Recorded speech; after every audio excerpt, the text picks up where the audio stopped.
அவர் இங்கே இல்லை. தாம் சொன்னபடியே உயிர்த்தெழுந்தார். கர்த்தரை வைத்த இடத்தை வந்து பாருங்கள். மத்தேயு 28:6.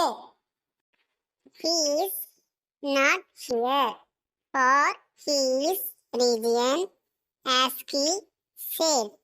Come see the place where the Lord lay. Matthew chapter 28 verse 6. அவன் அவர்களை நோக்கி, பயப்படாதீர்கள்.